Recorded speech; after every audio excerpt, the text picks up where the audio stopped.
થોડોક ચાટ મસાલો છાંટી રહ્યા છીએ જેથી ટેસ્ટી લાગે। હલો મિત્રો, આજે મેં મારો પહેલો બ્લોગ બનાવવા જઈ રહી છે જે છે રેસીપીઓ પનીર મોમોસ। તો ચાલો તમે દેખાડીએ।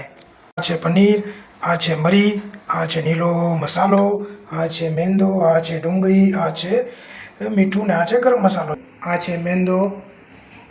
આપણે કરશું મીઠું મિક્સ અને મૂક્યું આપણે પાણી। હવે આપણો લોટ મધાઈ રહ્યો છે, તમે જોઈ શકો છો। એની અંદર આપણે તેલ નાખશું, તમે જોઈ પાછું આપણે એને મિક્સઅપ કરી નાખશું। ચાલો લોટ મધાઈ જાય અને પછી થોડી વખત સાઈડમાં મૂકી દેવાનો અને બાકીની ઇન્ગ્રીડિયન્ટની પ્રોસેસ કરવાની રહેશે। આપણે સ્ટફિંગ બનાવવા જઈ રહ્યા છીએ, જેમાં આ બધા ઇન્ગ્રીડિયન્ટ્સ આપણે એડ કરશું। સૌથી પહેલાં આપણે નાખશું ડુંગળી, મસાલો, આપણે મોસ્ટ ફેમસ પનીર, પછી નાખશું આપણે મરી, પછી ગરમ મસાલો અને થોડું નમક, મીઠો। સરખી રીતના મિક્સઅપ કરી લેવાનું જેથી કરીને ખાવામાં બહુ જ પ્રોપર ટેસ્ટ આવે।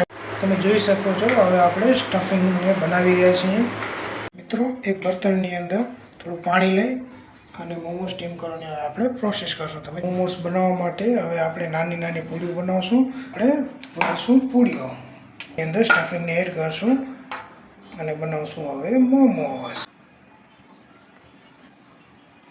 એક વાસણ લઈને એમાં થોડુંક તેલને લગાડી દઈશું જેથી કરીને મોમોસ છૂટે નહીં। હવે આપણે મોમોસ બનીને તૈયાર થઈ ગયા છે અને પાણી પણ ગરમ થઈ ગયું છે। થોડુંક તેલ લગાવશું।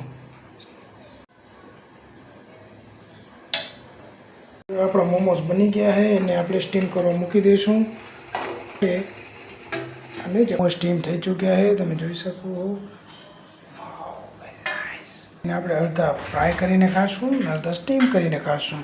જે ફ્રાય કરવા માટે આપણે તેલ ચડાવવા મૂકી દીધું છે, હવે એમાં આપણે નાખશું મોમોસ। તમે જોઈ શકો છો હવે મોમોસ ફ્રાય થઈ રહ્યા છે।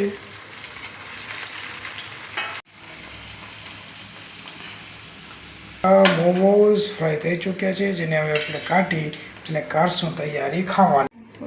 થોડોક ચાટ મસાલો છાંટી રહ્યા છીએ જેથી ટેસ્ટી લાગે ખાવામાં। મહેનત પછી આપણા મોમોસ રેડી થઈ ચૂક્યા છે।